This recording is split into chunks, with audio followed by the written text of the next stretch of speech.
What is up, YouTube? It's Kingfisher745, and welcome to my Guardians of the Galaxy Spec Ops First Look and Overview, also known as Spec Ops 20. Now we're going to begin this video by taking a look at each of the weapons that you can get in the missions. Alright, so let's start with Mission 1. The item that you can win from this mission is called the Combat Communicator. This is a buff tech for all allies. It's a quick action, and what it's going to do is give them combat awareness for 2 rounds. This will cause them to perform a counterattack against the next single target or area attack. It also gives combat recon to your agent, so character will attempt to go earlier in combat. This would be amazing if it caused your agent to go first in combat. I'm just not sure exactly how it's going to work against Quicksilver or Loki, or even against Hawkeye and Cap's E-ISO for that matter. Next up in Mission 2 we have the Blink Boots. It's a self buff that grants phased. Also it comes with blazing speed, so 20% chance to avoid melee and ranged attacks. Remember, you can make this a quick action with the quick and powered ISO 8. It's not too bad, but phased isn't nearly as good as it used to be. Then moving on to the final mission of Spec Ops 20. First you can win the Mordant Laser Rifle. This has high crits, causes pain, and burning. It does decent damage and is a gun-ranged energy tech. Then Mission 3 is also where you'll find the epic boss.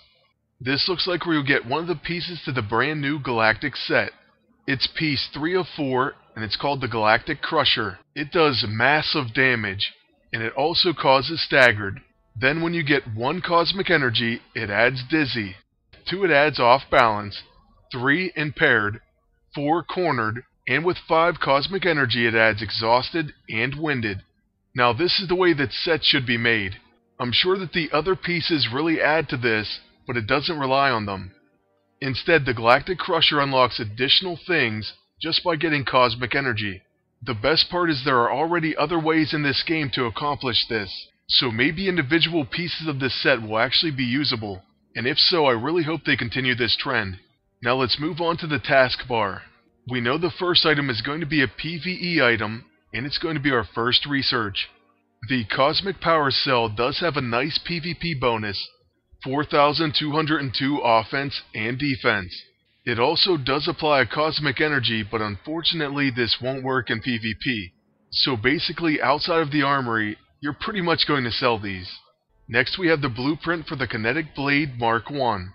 It hits 1 enemy for decent damage, and it does give you 1 cosmic energy. Now this has me curious what its upgraded version does. So moving on to the Kinetic Blade Mark 2, it does even more damage, has a counterattack, and still gives you a cosmic energy. So then the even cooler version, the Kinetic Energy Blade, is Galactic Set Piece 4 of 4. It has a counterattack, causes melt armor, and gives cosmic energy.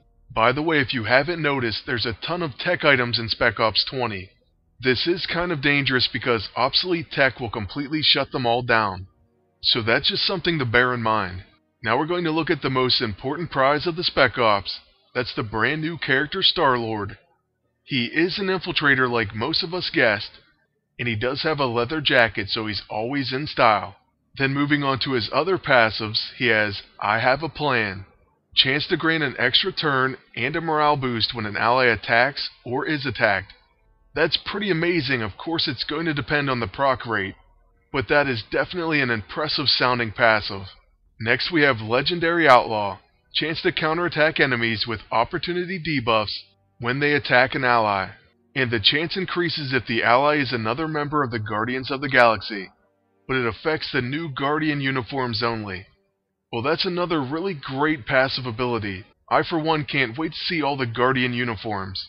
Now we only have one thing left to do, and that's to check out all of his abilities. First he has Spray and Pray. This is an AoE attack that causes impaired and cornered, so removes and prevents protect effects. That goes for the entire team. And then he gives Rising Up to all allies.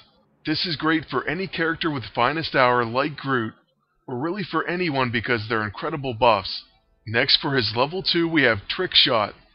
This hits 1 enemy, has wild shots, show off, so chance to add a second hit, pain, and off balance. Then also That's Just Rude. Chance for a guaranteed hit, and adds a 3rd hit, pain, and exhausted. So I guess what this is saying is he can hit 3 times in a row. This ability also has a very low chance of stun, causes staggered, and pain. So that's pretty interesting, and it could be amazing with Rocket. Just imagine him firing and then blam going off. Throw in the Cosmic Cardinal and you could have a lot of fun. Then his level 6 is called Quantum Leap, and it's a melee ranged gun attack, which is kind of baffling to me, but thankfully it is a stealthy attack that causes fumbling, hobbled, and winded. So take that, scrappers. And for his final ability, Element Gun, it's actually a multifunction attack. First we have the Hot Shot. It causes burning and neutralized, removes and prevents stat increasing effects. Next we have the Cold Snap. It causes chilled and demise. This removes Doom, causing it to trigger immediately. This will definitely work with Gamora, who has Doom on her level 1. Next we have an AoE attack, Rock's Fall. This is a summon attack that has deadly crits, high crits, and fatal blow. Since it is a summon attack, you can probably use the cooperative augmented ISO 8, and then this would become a quick action. This does, however, start cooled down, so that's pretty unfortunate. Then moving on to the last ability of his multifunction level 9, it's called Lit Up. It also starts cooled down, but it does have Exploit Opportunity, Exploit Bleeds, and Paragon Exploiter.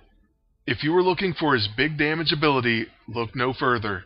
This attack can go with a number of other Guardians, and it will definitely be nice matching up Star-Lord with all his other teammates. Alright, so that's going to be it for our first look and overview at Spec Ops 20. Trust me, there will be plenty more coverage of this event coming. Make sure to subscribe so you don't miss out on any of the content. Also, please like and comment, and thank you all for watching. Until next time, good luck, and take care.